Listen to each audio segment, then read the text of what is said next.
Good afternoon, everyone. This is going to be part 2 in our options calculator mini tutorial series in which we build out tools for the options chain in ThinkOrSwim.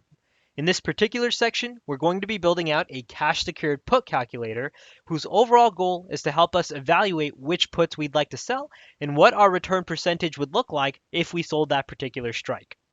Now, in part one of this series, this calculator series, we built out our covered call calculator. The whole goal of that calculator was to help us determine which calls we'd like to sell based on specific goals that we may set for ourselves. There are two different versions of this, a basic and an advanced version.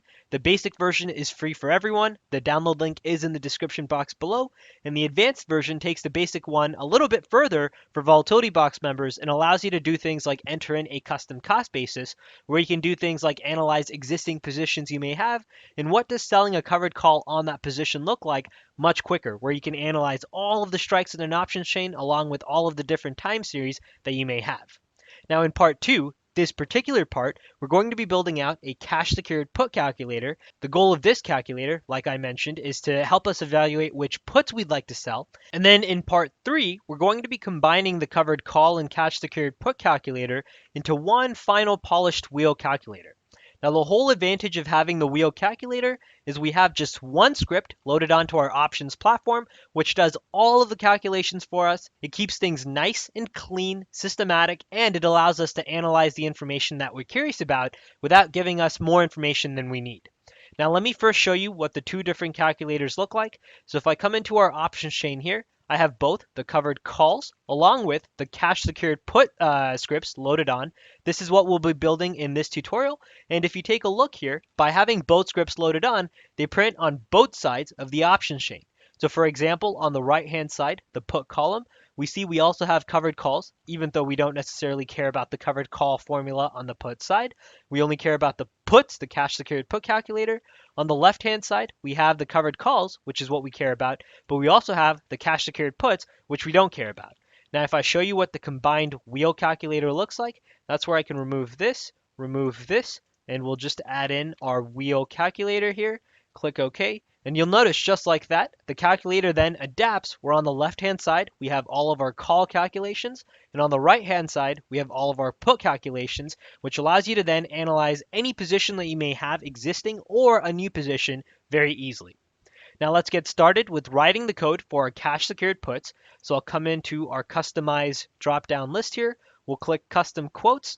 I'll come into our cash secured put, and I'll start by removing all of the code that we have inside, and we'll start from scratch here. So let's start in a very similar fashion as we did last time around. So that's where we had an input with a max percentage threshold, where this is what allows us to change the color. So here we can set this to what we did in our covered call tutorial, which is 50%. We also had a max shares and a max contracts variable defined. So here we can say max shares equals 100, max contracts is equal to 1. This is very much optional. I find it just easier to list out these variables in case people would like to change these numbers in the future to have the dollar amount update. The percentage will obviously stay the same. Now, after having both of these variables defined, we need to now define what is the premium that we collect for selling this particular put. So for that, let's say def premium, and that is going to be equal to the total number of contracts that we're selling times the close, which is the premium of this particular strike price, times 100, since we are going to be doing it for 100 shares. Here for this 100, we can also multiply it by max shares. Okay, perfect. And then now we need to calculate what this looks like as a percentage. So here we can say something like def premium as a percent. And there we'd like to take the premium variable that we calculated above on line 6, and we'll divide this by the max number of shares that we plan on purchasing times what the current closing price is of the underlying. So we'll say close, and then here we need to say get underlying symbol, and then we can close this out. Hopefully that compiles. Nope, one more. Okay, perfect. So now we have the premium that we're collecting as a dollar amount. We have the premium that we're collecting as a percentage amount. Now we need to also calculate what our new break-even price would be. So we can say def new break-even price.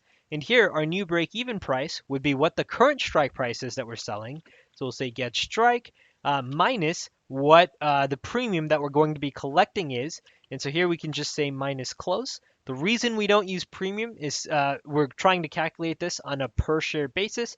And here we multiply this by max shares. So instead, we can just use the closing price, which is the premium of that particular strike. Now, I think that should be all the variables we need. So let's create our add label code to test this out. So we'll say add label, always plot this label. So always show us what this value is. And then we'll say as percent. And then here we can add in the premium percent.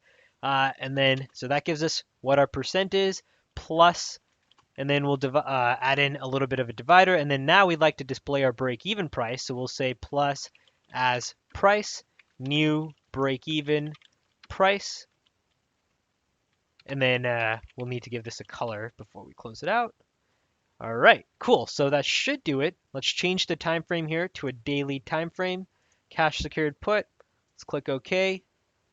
Load this on, and we'll compare what this value looks like to the wheel calculator to make sure that the two are lining up the way we would expect.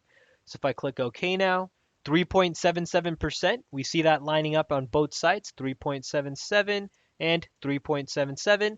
The break-even price that we're seeing, 25.98. Now, one other way that we can verify the math is by plotting what the actual close price is and then do the math ourselves using the 27 strike price that we're looking at. So let's go ahead and do that. And I think that would then give us the confidence that this calculator is working the way we expect. So if we come back into our cash secured put script here, we can comment this out. And our whole goal first is to figure out what is the closing price of that strike so we know what the value is that we're using in our calculations. So if I click OK, that gives us a closing price on that 27 strike of $1.02, quite a bit less than that 115 to 130 range. So now if we use that $1.02, bring in a fresh calculator that we have, the strike price that we're looking at is the 27 strike. So we'll say 27 minus the close, which is $1.02, gives us a break even of 25.98, which you'll notice does match what we see right here on our options chain. So now we know that everything is working the way we expect. Let's come back in here. We can delete this line of code that we use for debugging and comment this out. And just like that, we now have a cash secured put calculator that works the way we expect it to, letting us know what is the return percentage if we were to sell this put compared to the current closing price of the stock, along with what is the break-even price that you would be looking at if you did sell that put, and you have an idea of what that looks like directly on your options chain. Now, one quick example of how I think is an effective way of using this is if you come into, let's just come in and pick out one of our slingshot squeeze scan results from today. I think one of the ones that stood out was Boyd, so BYD here. So BYD, if I come in, you'll notice BYD, we have our slingshot squeeze today. Our slingshot squeeze here also indicates that, for the most part, it's a successful strategy. So there's a reason we're looking to play this. Now, if we come into the trade tab on Boyd, we take a look using, let's just use our wheel calculator here. It's the same exact calculations. Keeps things a little cleaner. Now, if we take a look at Boyd here, the market pulse gives us an entry price of 57.61. That's a place where I think we would be happy buyers if we did get a pullback. Now, before, you would have to figure out where is that price going to be 57.61. Now, instead, you can just take a look at the options chain. In the 10 days of series, if you wanted to be below that 57.61, you really have to be selling that 55 put, which gives you a break even of 54.88. Again, that's a little bit less than our market pulse line at 57.61. One other thing you could do is come out to the 45 days to expiration series. Again, looking for that below 57 price, which this time is that 60 strike. You'll notice here the 60 strike gives you a break even of 56.80, which is below even the market pulse line, and that might be a put that you're much more willing to sell, trying to collect what, in this case, the 275 to 310 premium that you could collect in a stock like Boyd, as opposed to buying a call or playing with any other strategy. That might be something else that you're adding to your tool set or repertoire. All right, I hope part 2 in this options calculator tutorial series was useful, especially for those of you that like to use cash secured puts as a means of either entering or amending an existing position you have. For Volatility Box members, stay out for part 3 in this tutorial series, which is going to be where we build out this wheel calculator together, in which you'll need just one script. On the left-hand side, you'll have all of the information you need to analyze calls. On the right-hand side, you'll have all of the information you need to analyze puts. Take care, everyone. Good luck trading, and we'll see you in the next update.